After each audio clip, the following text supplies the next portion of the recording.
Okay, everyone. Good evening. I am Michelle Strasser. I am your governor of the Southern Region for 2020-2022. Most of you are expecting to see Governor-elect Kathy Blanton this evening. She is putting on our leadership series, and it will be a series of Zoom meetings. However, Miss Kathy was diagnosed with salmonella poisoning today, and she called me this morning and wasn't sure what was wrong. So she was headed to the urgent care and said, oh my gosh, could you lead the meeting tonight? And of course, she and I, just like all the governors and past governors, are partners in crime, and we help each other out no matter what. So you're stuck with me tonight, even though I was so excited for her first Zoom. And you actually see very little of me once I turn it over to the people who have all the knowledge and wisdom in our region, our past governors. Now, just so you know, we have spoken to Governor-elect Kathy. She is feeling much better. They are getting everything with her potassium levels and her fluids up, and she was admitted, but she'll be released tomorrow, and hopefully in time for her vacation that she has been planning and waiting for a very long time. So she's feeling better, in good spirits, and sends her love to all of you. So definitely send her healing vibes tonight. We want to welcome you to our first orientation. This is such a great idea that Governor-elect Kathy had, and she's been meeting with the past governors to put this to fruition and bring it to our Southern region. So we couldn't be more excited to host this evening. And so without further ado, I am going to turn it over to past Governor Pat McKay and Priscilla Tatarsky, as I believe they are showing the first presentation. All right, well, since Pat and I were governors back to back, we spent lots of time together, working together. So of course, once again, we had to share a presentation when we do this for the leadership.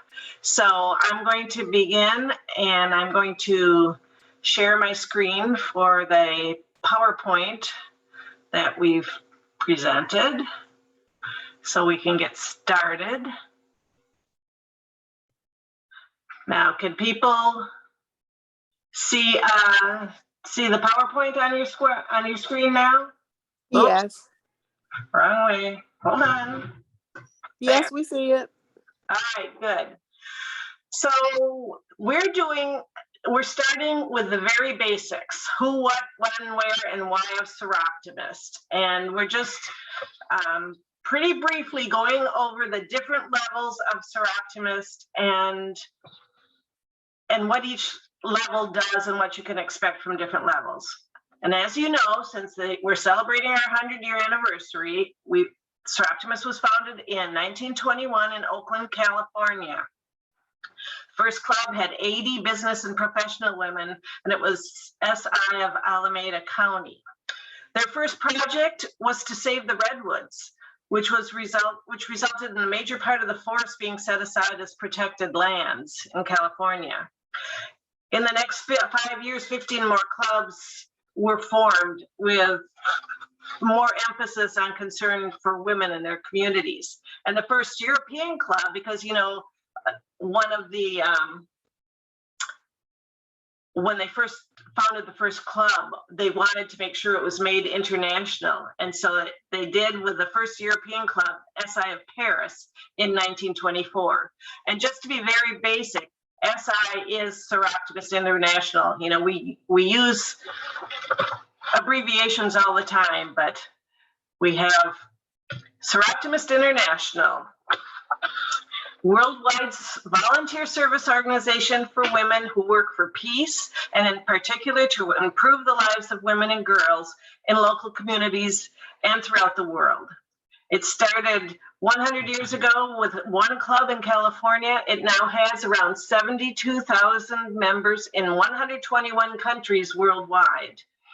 Through its general consultative status as a non-governmental organization at the United Nations, the organization seeks equality, peace, and international goodwill for women.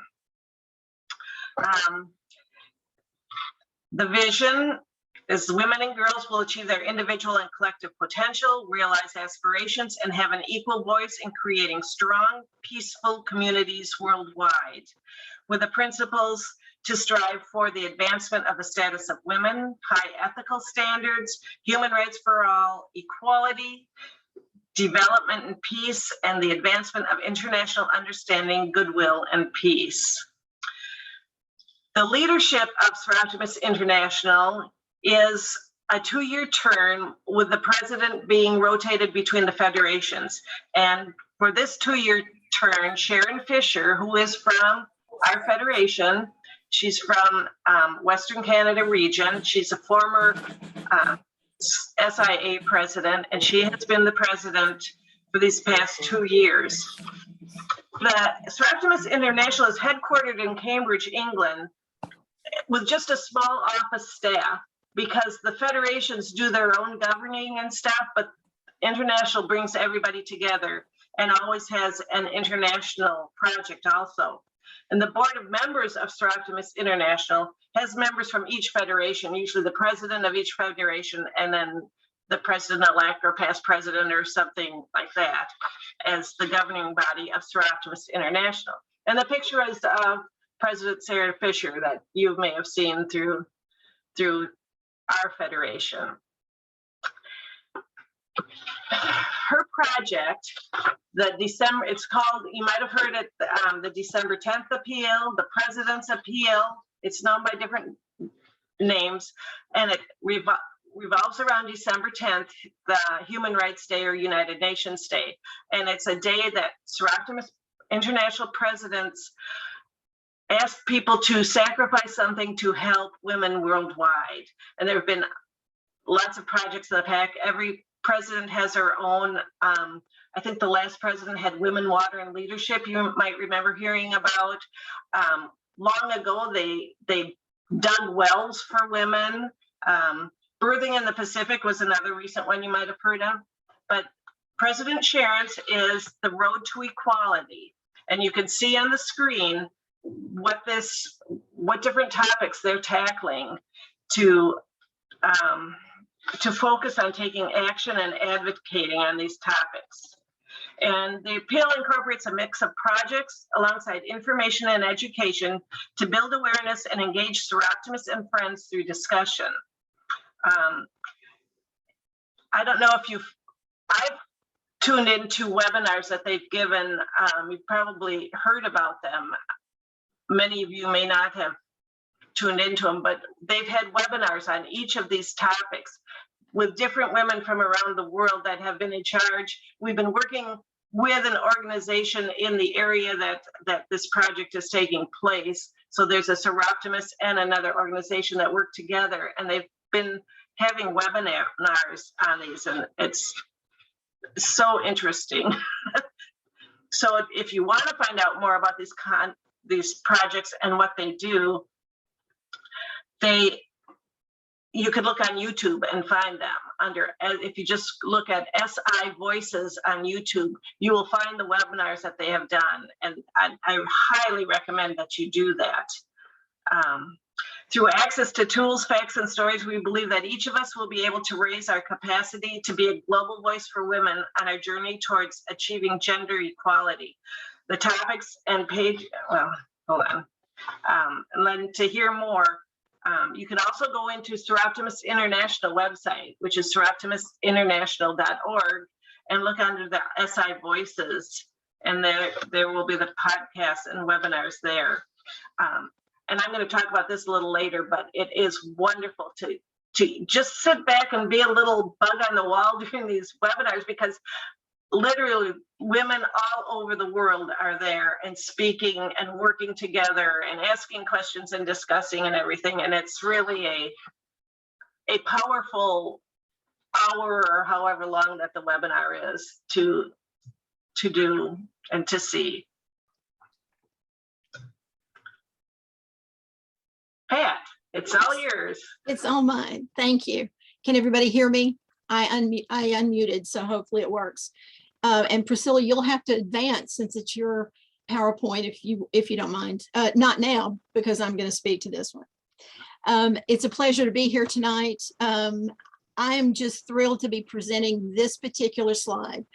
Did any of you know before tonight that Soroptimist International has a seat at the United Nations. I can't even say it. I'm so excited. The Commission on the Status of Women, and the acronym is CSW, as you can see on the screen, was established by the UN in 1946, is the principal global intergovernmental body, that's a mouthful, exclusively dedicated to the promotion of gender equality and the empowerment of women. That just says it all, I think, as far as what we need to be doing in this world. With this as its focus, its mandate includes drafting recommendations and reports to the Council on promoting women's rights, the monitoring of implementation of measures for the advancement of women, and the identification of issues affecting gender equality. Furthermore, CSW takes a leading role in monitoring and reviewing progress and problems in the implementation of the Beijing Declaration and Platform for Action, and in mainstreaming a gender perspective in all UN activities. I don't know what that says to you, but what it says to me is that we as women need all the representation we can get. And I'm thrilled that Soroptimist International allows us that capability. I want to tell you why this is so exciting to me. In 2016, I'm getting my years confused. In March of 2016, I was very fortunate to be allowed to go to the United Nations and participate in that CSW 60, which they give a number to the year each time. I was thrilled. So I actually asked Priscilla if I could do this particular slide. Priscilla, if you will advance for me, please. We now have 5 federations in Soroptimus International. I'm thrilled. We just announced SI Africa Federation just a week or so ago. That's been in the works for quite some time. We, of course, are part of Soroptimus International of the Americas. This whole club, the entire club, Soroptimus International, is just so international. It's so diverse culturally and just in every possible way. It's just an amazing thing to me. There's also SI of Europe, then SI of Great Britain and Ireland, and there's SI of Southwest Pacific. Those are your 5 federations. We are a global volunteer movement. We work together to transform the lives of women and girls across all 5 federations. Our network of around 72,000 club members in 121 countries works at a local, national, and international level to educate, empower, and enable opportunities for women and girls. And I don't know about you, but that is exactly why I joined this club. Priscilla, if you'll go to one more slide for me. Thank you. Soroptimus International of the Americas is our federation. It is, of course, a global volunteer organization that provides women and girls with access to the education and training they need to achieve economic empowerment, our mission. Our tagline is investing in dreams. And of course, the 2 signature programs that we have, Live Your Dream and Dream It Be It, are our dream programs. I will give you a little hint. There is a 3rd one being considered, but that's all I can say. And I'm thrilled, by the way. It's back on the drawing board, so I'm excited. You'll know more in a while. I don't know how soon that will come out, but how we do our dream programs. Of course, if you've been in the club for more than 15 minutes, you probably know Live Your Dream, but I wanted to give you some statistics. Every year, Soroptimus distributes more than $2.8 million in education awards to about 1,700 women all over the world. Is that not impressive? I think it is. Our Dream It Be It program, our 2nd signature program, launched in 2015. And since that time, more than 73,000 girls around the world have participated. And that just makes my heart feel really, really good.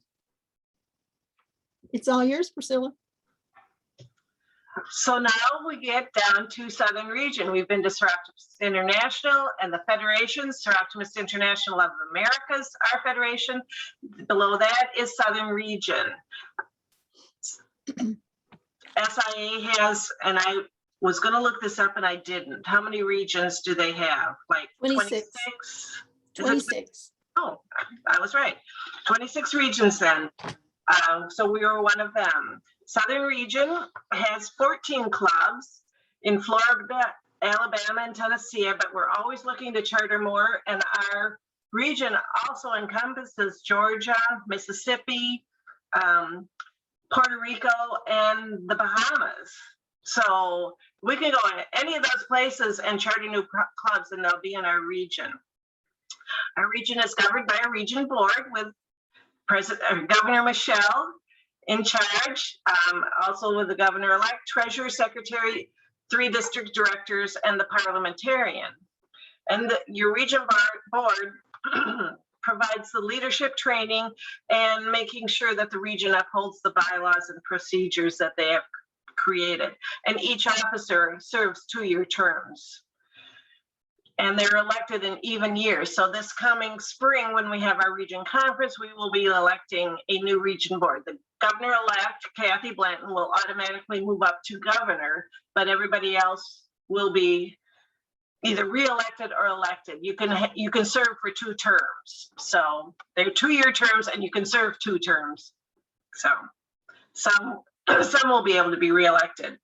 Our region is divided into 3 districts, aptly named districts 1, 2, and 3.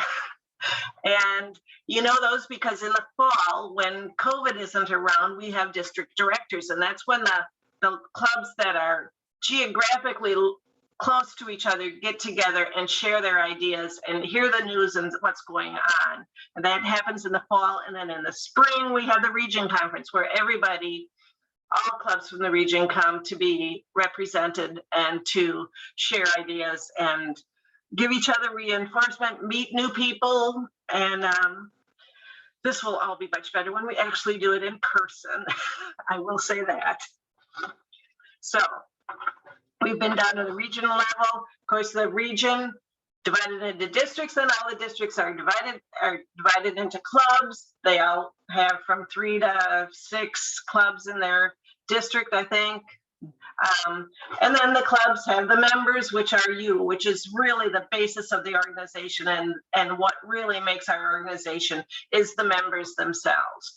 But know that you're part of a much larger organization, and there's many benefits to be in Soroptimus, which brings us to our last slide, which are membership benefits.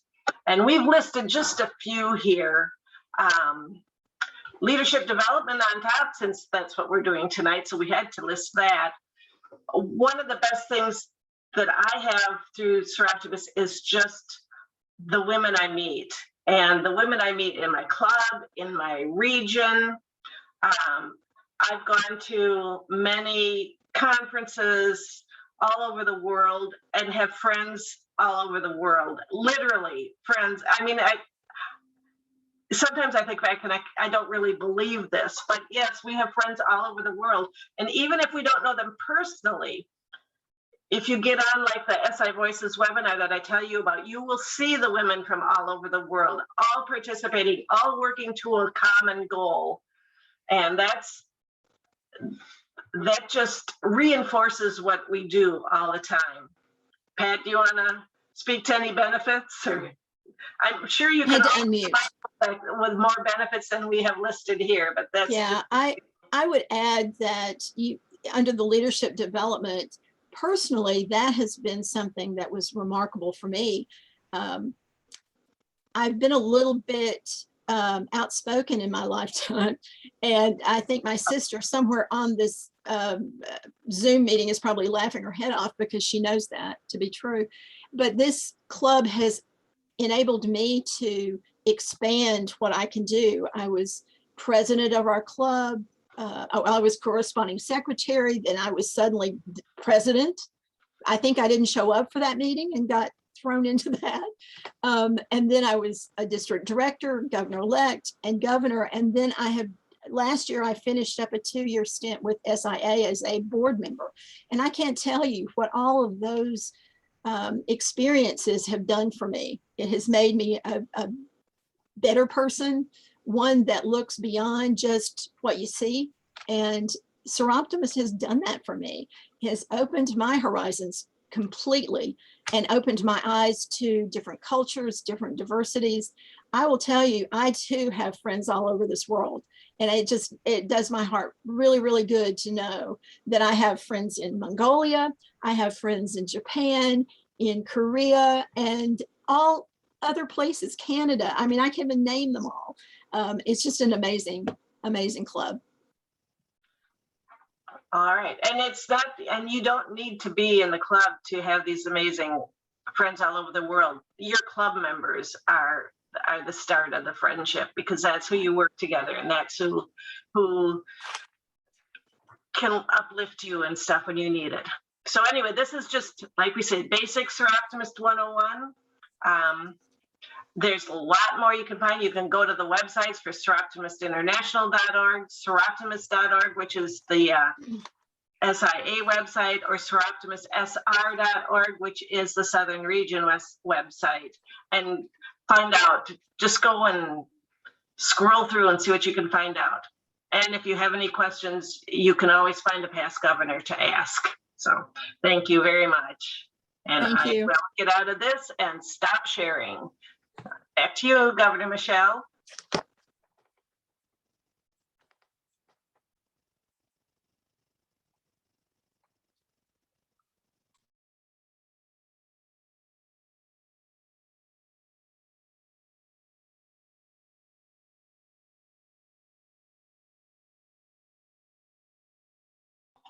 Make sure you unmute, Governor.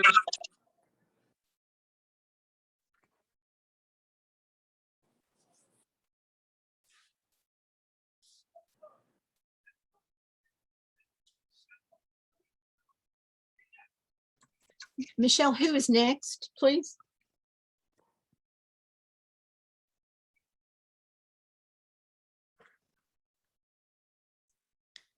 Michelle, you're on mute.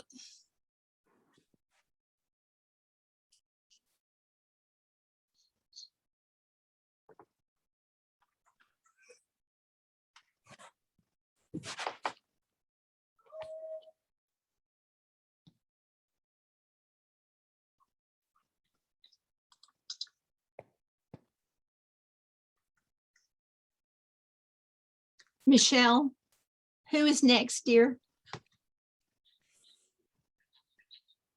And you're muted.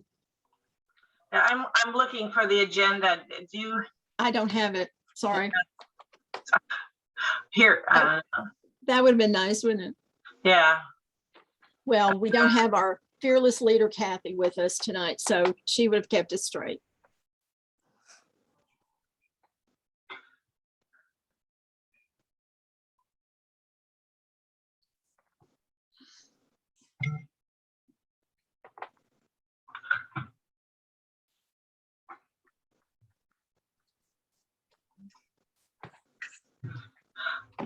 Okay, Caroline, I believe you're next. Communications. Was that the next on the? Okay, I'll go Caroline. next. Yeah. Okay, I wasn't sure who was next. I have an All right. agenda. That's what I show. So we'll go with that. All right, well, that's what we'll do. And I will pull up my shared screen here in just a minute.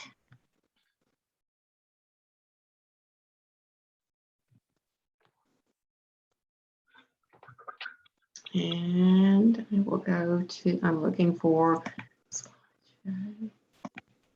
all right. So welcome everyone. I am so happy to see all of you and to speak with all of you this evening. It's really good to see your faces and to actually have a conversation with all of you this evening. Tonight is about sharing our ideas and being able to hear your comments too. But my task this evening is to talk about the importance of effective communication and why it's so critical for all of us. And I'm going to be speaking about communication in broad terms tonight. I know that there are many of you in this audience that are experts in all the social media platforms and how to use them. So my thought process tonight is going to be just speaking about why it's so important for us to communicate with one another. So I was looking for a way to give you an idea that means something to me about how critical effective communication is. It's an analogy. And I like to say that our Soroptimist members are the heart and soul of our organization, because I know that without each and every one of us, we wouldn't exist. We wouldn't be able to do the service that we do and to affect the lives of women and girls in the way we do in each of our communities. But also, communication is the lifeblood of our clubs. And so it's just like our bodies. When our heart pumps oxygen and nutrients to all parts of our body, that's what feeds us. It gives us the ability to do all of the things that we function with every day of our lives. And if we didn't have our hearts, we wouldn't be able to do anything. And with our clubs in Southern Region and SIA, we circulate all types of information to our members. We flow from Tuscaloosa and Huntsville over to Nashville, into Florida, and back and forth all over in our region, our clubs, and from SIA. But you know, and my field is in health, fitness, and wellness, and it's the love of what I do when I work with people in these areas. But if our cardiovascular system incurs a problem, such as AFib, an irregular heartbeat, or a blockage, blood flow can be reduced or it can be stopped altogether. And then what happens? We have a heart attack, or something happens to ourselves and we can't function the way we normally do. But for our members and clubs, our Southern Region, and for SIA, if we fail to communicate with each other, our organization can become ineffective. We can go from an orderly situation to a chaotic one. So that's why communication, for me, is so critical to the success of everything we want to do in Soroptimist. So here are a few benefits to effective communication. And the first two are things that effective communication reduces. And that is, it reduces errors. If our team members in our clubs, if all of our members, and when it comes to Southern Region and SIA, if we don't know what we need to be doing and when it needs to happen, then you know how it happens. Projects can go astray. We need to minimize our errors and keep our work on track. So the critical thing here is to respond as soon as we can. Respond immediately. I didn't do that so well last week. We're working on a project here in Tuscaloosa, and it was my job to respond, and I waited a day. And then I had to go back and hurry up and do it again because everyone wanted to know what the answer was. So I needed to be on top of it. Responding immediately is critical. It can also reduce conflict. You remember playing the game Gossip in elementary school and maybe even older? And you sit in a circle and one person starts and then you pass that to the next and the next. And when it gets back around to the last person, they tell what they heard. And I'm pretty sure it's not the same thing that it started out with, right? It was some crazy thing that happened at the end. But that's the kind of situation you get into when you do not effectively communicate. Miscommunication can lead to conflict amongst our members. And so we need to clarify situations early and make sure that we help people work through miscommunication if it occurs. But if we can get it in the beginning, it reduces conflict. And on the opposite end, when we communicate effectively, it increases productivity. It's essential to teamwork. And knowing what to do and when to do it reduces repetition and wasted time. So keeping everybody in the loop can increase our productivity as well as increasing team involvement. You know, if you know what's going on, you feel like you're working together. It makes us work as a team as a whole. So having the respect to answer and to be in the loop is very, very important. And right along with that is respect between all team members, because we want to feel valued. And if we are communicating with everyone in whatever form we choose, I know I feel valued when I ask a question and I'm answered. It can boost motivation and team morale, as well as facilitate a goal-oriented team. I know that as SIA likes to say, we want to work as one. We want to be on the same page. We want to have some continuity. So that's it. When we communicate back and forth, we can achieve that. And it also can increase our accountability.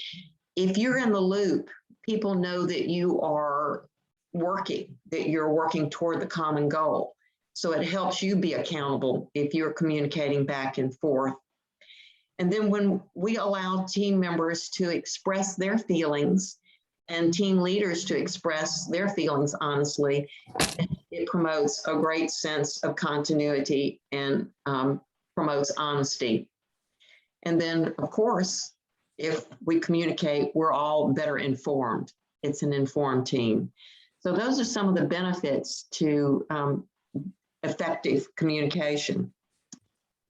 So a few tips along the way is to be yourself, to tell a story, you know, in the words that you want to, that you normally use. If you try to emulate someone else, it may not work out as well. So you want to choose the language and the communication skills that you have to express yourself.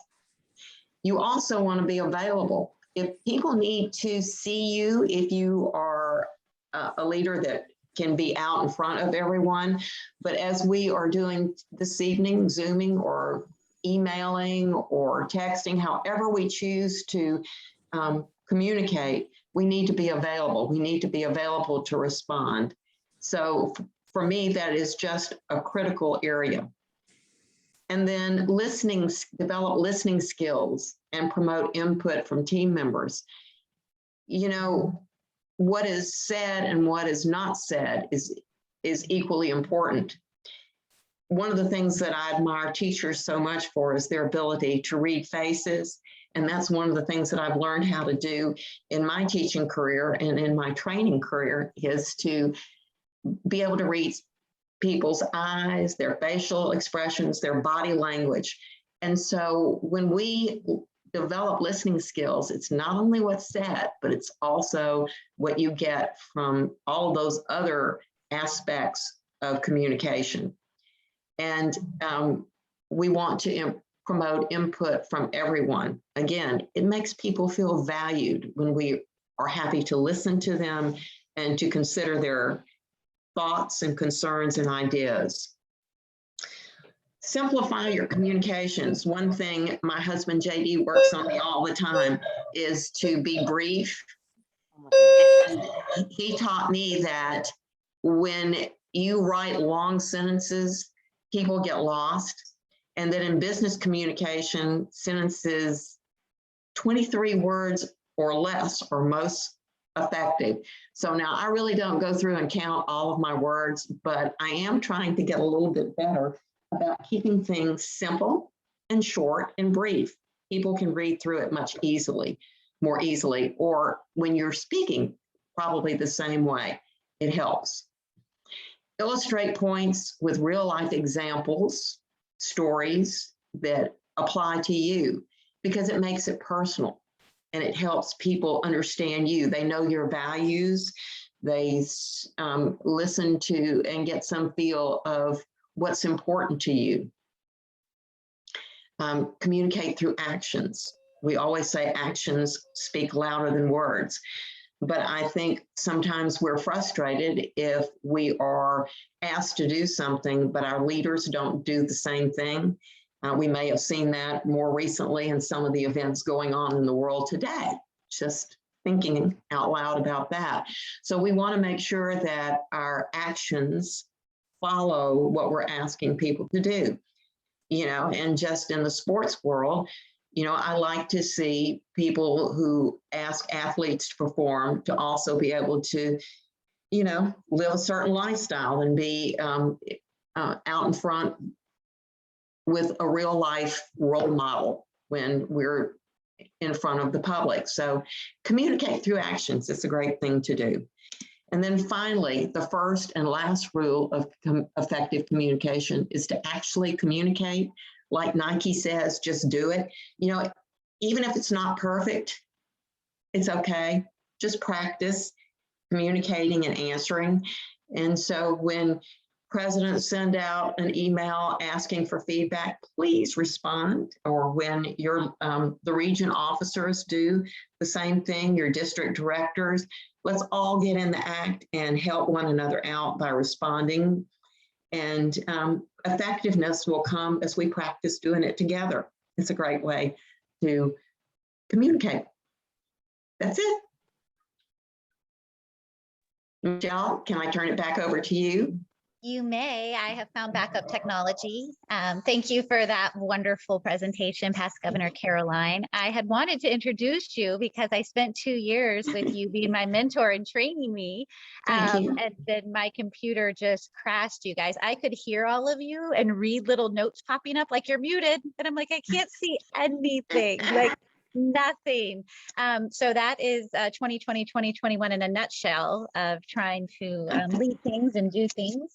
Well, I understand completely, and I'll say that we probably all have a master's or a PhD, and anything that can go wrong this year has happened, has it not?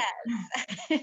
I had also wanted to say earlier, if anybody had any questions for our past governors, please type those in the chat box. And we will monitor the chat box to ask them, you know, after their presentation. Obviously, I was unable to do that on the previous presentation, but I did see some comments prior to my screen going dark, although I could hear all of you, that said there was a few people that did not know Soroptimus had a seat at the UN table. So that was, you know, really great information that was shared. And of course, the information that you just shared, past Governor Caroline. So thank you. And now we will turn it over to past Governor Mary Jo Horton. Are you there, Miss Mary Jo? Just unmuted. Do you hear me? You are unmuted, so we will give you the floor. Well, thank you so very much. And good evening to all you Soroptimists that are in my vision at this point. I will have to tell you that what I'm going to be talking about, I don't have a presentation on the screen for you to see, but if you should happen to hear or like anything that I may have to offer, just email me and I can send it to you.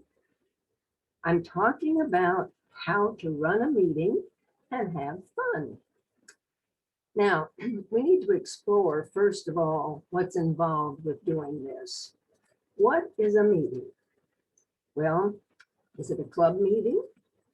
Do we just get together someplace on a certain day at a set time, eat, that's optional, and follow the provided guidelines, which is called an agenda?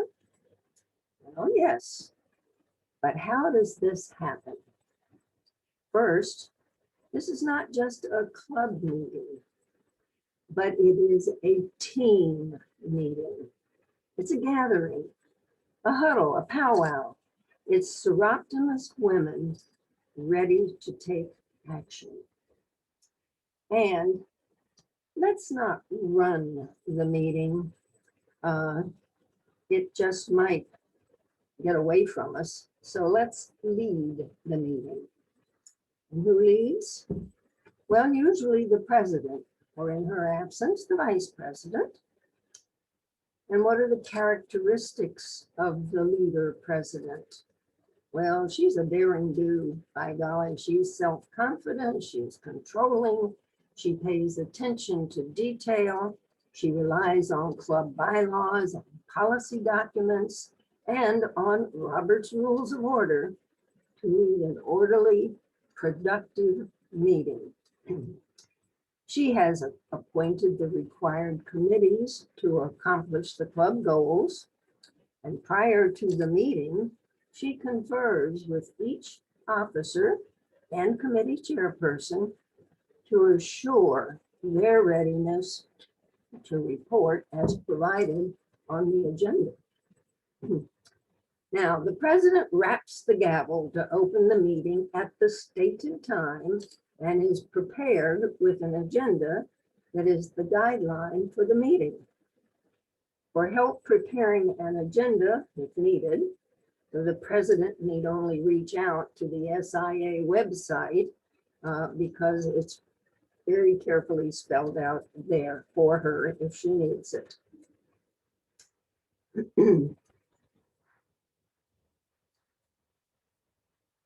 It's preferable to share the agenda prior to the team meeting that's being held so that the women are ready to discuss and take action.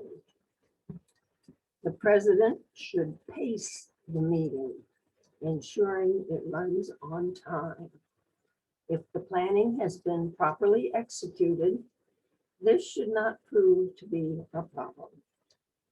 And her agenda will suggest some items and some presenters. For example, she calls the meeting to order. There's a brief statement of the club goals by the president. The Pledge of Allegiance takes place. That's optional. There's an inspiration or invocation from a selected member from her club. There's the introduction of the VIPs and the guests, if that's appropriate, by the president. Then there's minutes and correspondence. Thank you to the secretary. The treasurer's report. Need say more. We want to know about the money. Then there are individual reports. There's the officers. There may be board recommendations that the secretary will present to this team for action. There may be special committee reports. And then there's often unfinished business. President will usually dictate that. There's new business, and those are the action items that have been brought up to the president or can be presented at the time new business is called for. If there's a program, then the program chairman steps up and takes over. However, there may not be a program, or if it has been scheduled, it can always be presented following introductions of guests so that the presenters of the program will leave prior to the business session. The president is responsible for maintaining discussion, shall I call it etiquette? He has to ensure that discussion continues to flow smoothly by involving all members present and not permitting one or two members to dominate the meeting. She needs to, where discussion is concerned, summarize the discussion, indicate whether there's any progress as a result of the discussion, refocus the discussion that may have completely wandered off the point. She needs to conclude one point and lead to the next. She needs to highlight the important points, and above all, needs to clarify misunderstanding that discussion among the team may have created. Now, at the end of the meeting, the president should summarize what the team has achieved. She thanks them for their contributions and confirms the time and date of the next meeting. So you see, she has not run the meeting, but she has provided to the members good input. Well, you're saying, so where's the fun? Well, members will have fun if the meeting topics are presented clearly. Controlled discussion is allowed. Actions taken further the goals of the club. Individual challenges that benefit the club are willingly accepted. And service to the community is a satisfying, rewarding experience. So as a result of this meeting, fun is when the arriving team member is greeted and welcomed to the meeting by a smiling team greeter.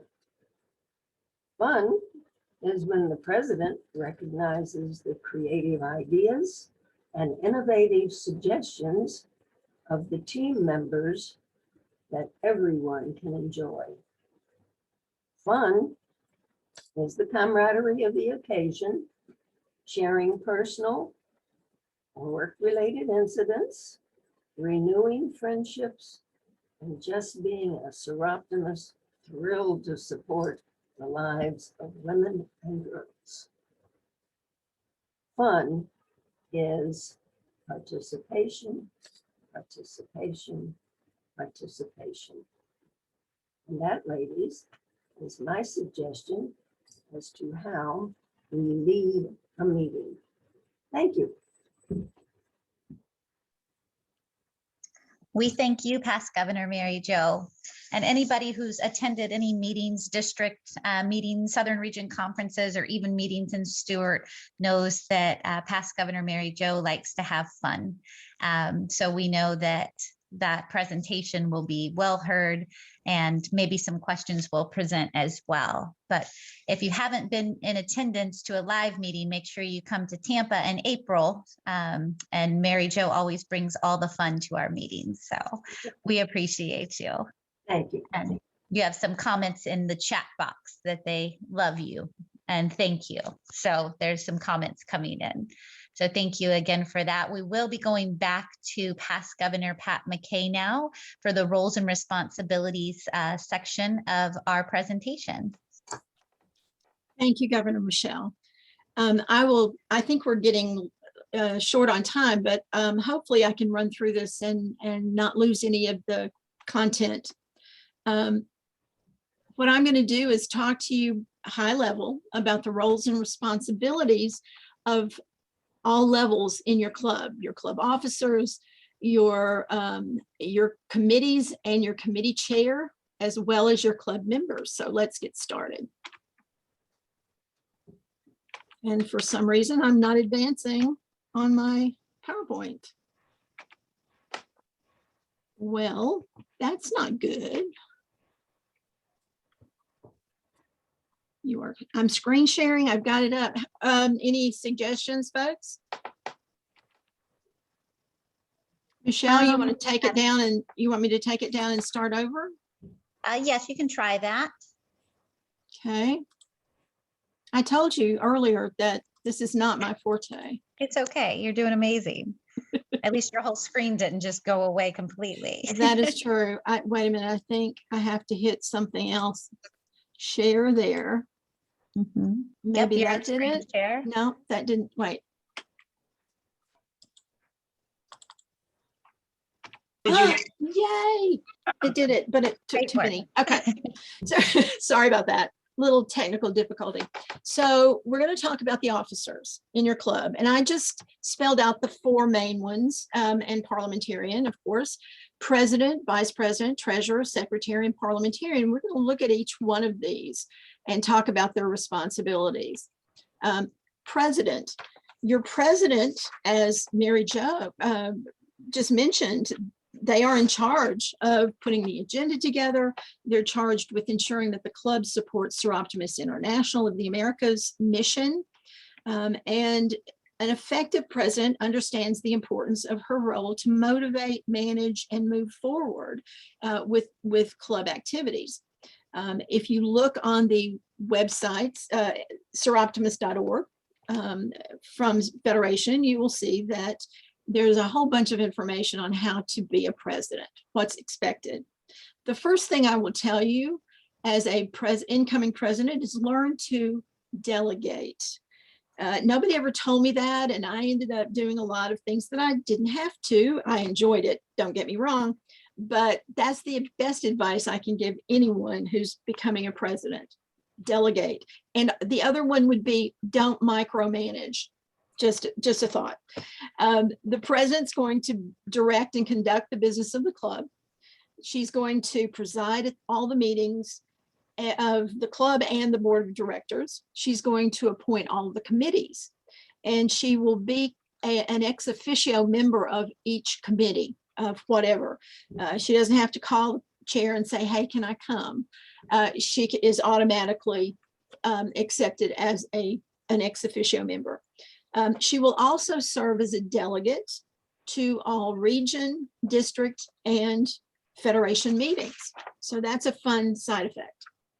Vice president, I guess I need to put that one up. Vice president is different in a lot of different clubs. In our club, for example, we have two vice presidents, one for programs and one for membership. Membership would be the one based on our procedures and bylaws. The membership VP would be the one that would stand in for the president if she could not attend a meeting, if she were ill, or if she chose to leave the club, heaven forbid. But whatever you call your vice president in your club, she's usually considered the lady in waiting, if you will, for the president position. Not always. I think if any of my local vice presidents have signed on, they're probably going, oh my God, did she really say that? It's a good idea to have your vice presidents being trained to take over the president's position. It's a very good idea, because if you become a president, for example, like I did after being just a corresponding secretary and a new member, it's a little daunting, I will tell you. So it's always good to have a succession plan to make sure that your officers and club members are working together toward making sure that you have your club officer positions covered every year. And of course, with this particular position, duties as assigned by the president, as I'm sure all the club officers have that on their list of duties. So let's go to treasurer. Your treasurer is a very important person in your club. She handles all the club money. She creates the budget that goes to the president and the board for approval. And she makes sure that generally accepted rules of maintaining safety and accuracy in her bookkeeping methods are attained. She generally keeps the club checkbook, and she pays all bills on a timely basis. She also stays on top of all SIA, SI, and IRS requirements, including Form 990, which the IRS insists on. I think it's November. I don't quote me on the month, but let me tell you, they get very irate if you don't get that one in every year. It has to be filed on a timely basis. So please do that. And of course, other duties as assigned. And going to secretary. Now, I can never be a secretary because I can't keep my mouth closed long enough in a meeting to do that, because I can't write and talk at the same time. It's kind of like chewing gum and walking, or I guess. But what happens at your club meetings, your board meetings, it's very, very important.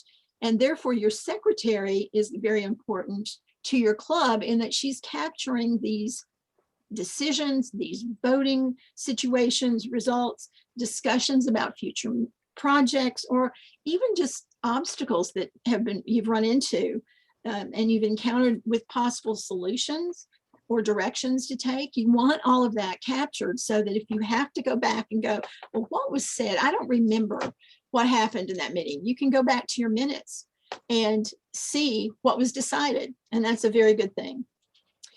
Meeting minutes should be submitted on a fairly timely basis, because if you wait too long, you'll forget what it was that happened during that meeting. So you want to present them to the club or to the board fairly quickly afterwards so that they can be reviewed, so that they can be looked at to see if anything was left out, that sort of thing.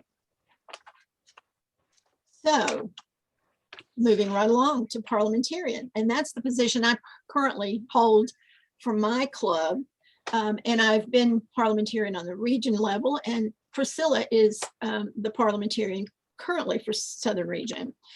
Your parliamentarian is basically, I can't talk suddenly, is your advisor to the president to make sure that the process of a meeting is done procedurally correct. She uses Robert's Rules of Order if needed. It is now online, by the way, so it's easier to find answers to your questions. Now, I know that a lot of people think that parliamentarians stay quiet, but I can't do that. But I don't offer advice unless asked to in a meeting. If a president looks to me and says, how do we handle that? Then I'll answer.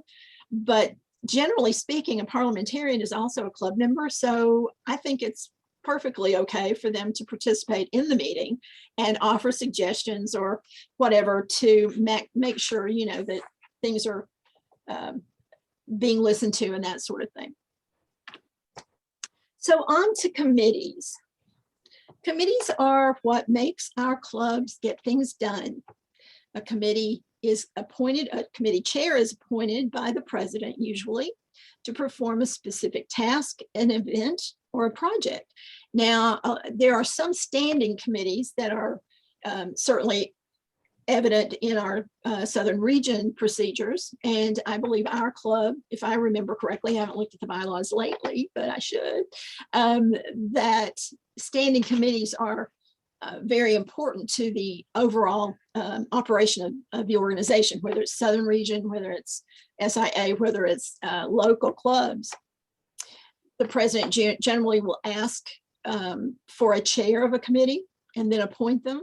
Or you may have somebody who volunteers to be a committee chair. And then of course you get volunteers for committee members. So the committee chair is in charge of that committee. She is the boss, if you will. She sets the agenda time, the agenda, the time of the meetings, the date of the meetings, and she'll make sure that meeting minutes are recorded so that you can take those back to the club and the club knows what the committee is doing and how well they're operating. So that's the committee chair. Okay. Oh, I forgot to do that. There she is with her little whiteboard. Now, committee member, you have some responsibilities too. Committee members, of course, are participating in the committee. We have to show up. We have to show up as a committee member. You have to show up to the committee meeting. You must listen and you must participate in the discussions. Focus on the committee meeting, not on your phone or anything else. And it's very important that you're there to volunteer ideas, discuss, give feedback, whatever. But if you disagree with a point, certainly be civil with it. Not everybody agrees with everybody. We know that. But be civil, state your concern in a nice, succinct way.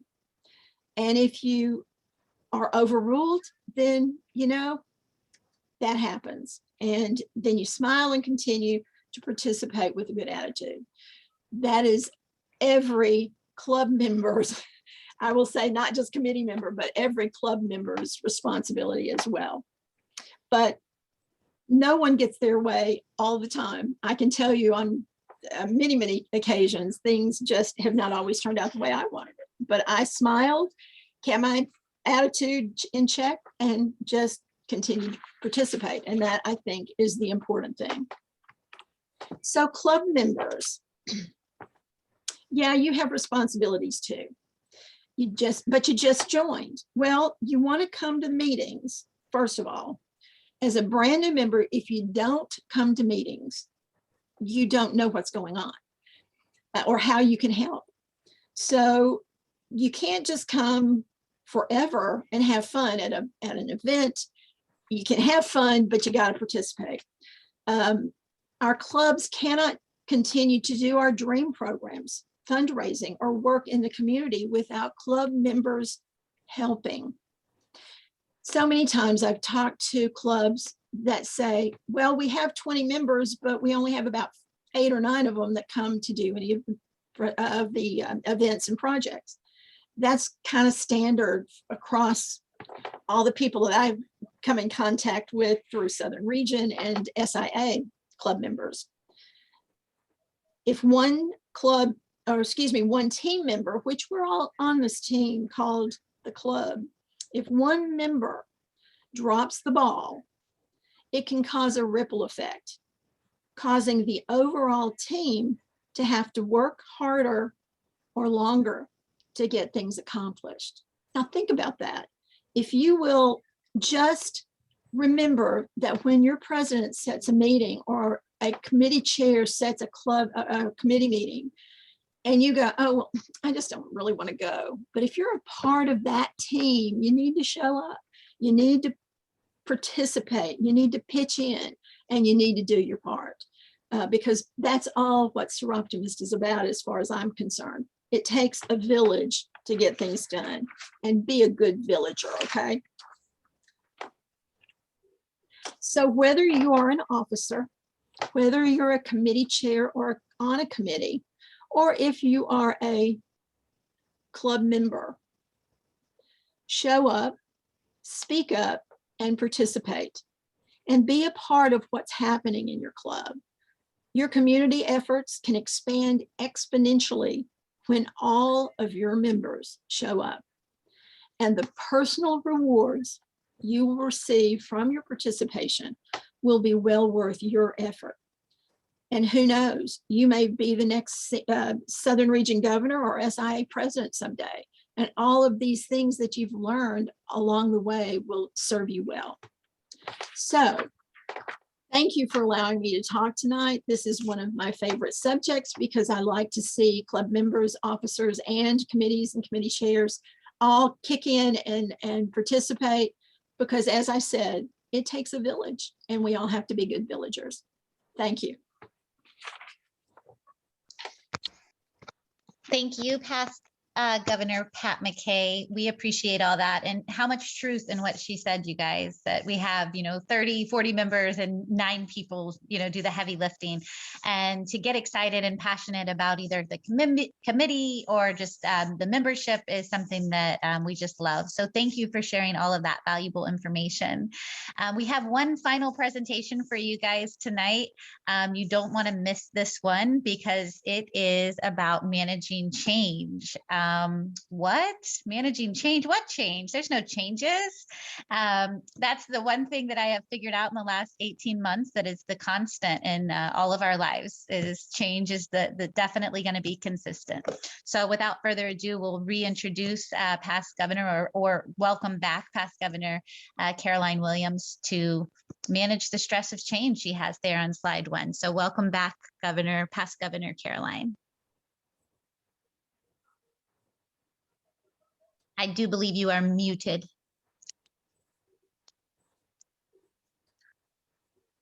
Now, I got my mute button was disappearing and unmutes. Now I've got it. Well, everyone, this is a huge topic and we don't have a lot of time left either, but so I will be kind of pressing through some of this information.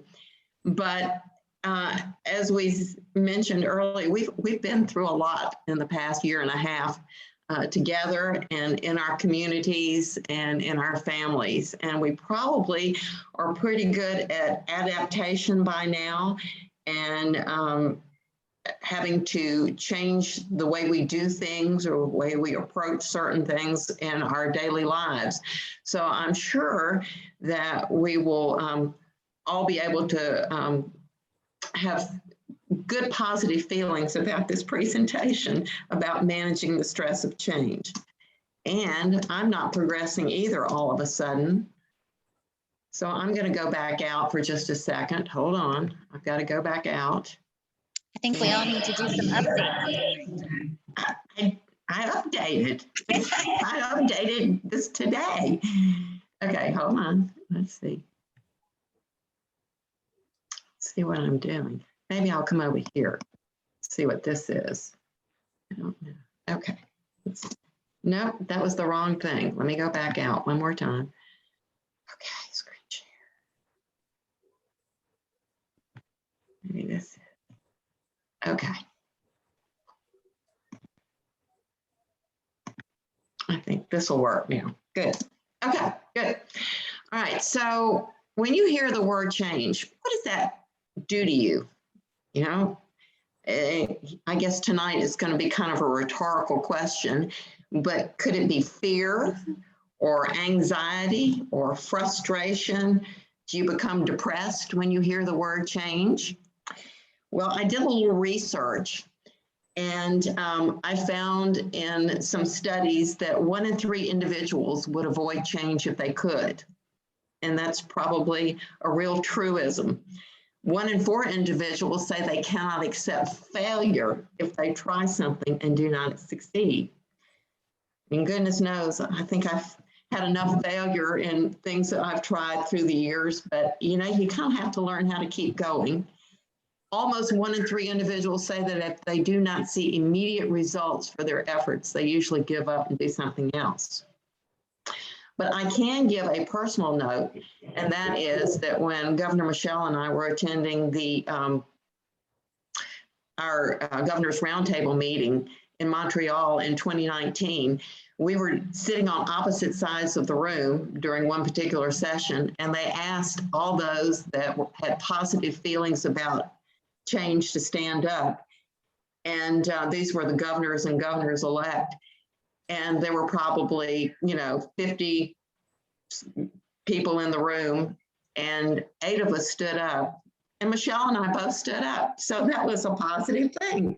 We both see the value in effective change. But change can involve personal life changes that we're likely to experience, such as marriage, a new job, moving, the loss of a loved one, birth of a child. And then I added a pandemic because we've experienced something totally different that I don't think any one of us had any experience in before.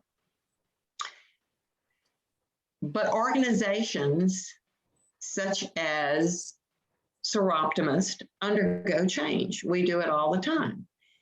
We do it to achieve our goals, to be able to move from where we are to where we want to go. And if Soroptimist is to maintain its position as a leading organization, volunteer organization for women and girls, then we have to be able to adapt, to change, to innovate, and to move forward. Now, I learned many years ago when JD and I were dating about change and how one thing happens immediately and another thing and how you have to transition into change. You see, change happens in a short period of time. And I'm going to share that with you in just a minute. But we manage stress, the stress of change, by making sure we have a clear vision. We have to define the vision of where we're going, what we expect, and where we want to be. And of course, we need involvement from everyone in our organization to put together this vision. And if you remember when we came up with our goal for 2031. Where do we want to be? Well, we're trying to reach 500,000 of women and girls through access to education. SIA asked the clubs and the members, where do we want to go? What were the important things to us? We have to understand the difference between change and transition. And I'm going to explain that with an example in just a minute. We have to understand why change and transition can fail, and then recognize that sometimes we just don't go from, okay, we're going to make the change and boom, there's the change. That there are some stages that people go through when you're faced with change and transition. So change is an event. It's a new beginning, and it happens quickly, and it's experienced externally and visibly. Whereas transition is a slower process that takes time. It's when you leave something behind and you come into that new thing, and it's experienced internally. So my example of change, the event, is something that was on a prior screen. It's called marriage. And when JD and I were dating, he had his 5th knee operation because he was a college football player, and he was always having to go back and rehab and do things from all of that football experience that he had. And so being in the field of fitness and wellness, he asked me as we were dating, how could he, after he had this operation, come back and never miss a beat with his running, because he loved to run avidly. And I told him to get in the deep water and run, you know, with a belt so that he wouldn't have to pound on the pavement when they allowed him to, and his cardiorespiratory system would be right where he wanted to be. And you know, 6 weeks after he did it, he came back to me and he said, it worked. He went out and ran on that track and he never missed the beat. But later on, he proposed, we got married, and where I was a genius before, since that day, I haven't had a lick of sense, y'all. So that is my story about a change in events. I was the smart cookie, and I went to a unintelligent individual in 15 minutes, because that's how long it took to say our vows. That's just my change event. One of the things that you'll notice when you have a change process is there are some obstacles that can get in the way. Does anything strike you about this pie chart? And I point to that which is 33%. It's the human factor that can cause issues with change and transition. It can cause it to fail. Now, there are other things like external market factors, which could be a pandemic. It could be financial factors, technological issues, or just the whole process of conducting the change. So we have to take into consideration that one of the most overwhelming factors are us. We might not like it. And 50% of the human factor is resistance to change. Now, of course, you can have skill issues. You can lack motivation because you don't see the value in the change. And maybe management is not involved as they should be. But resistance is one of the critical things that we have to overcome when going through a change process.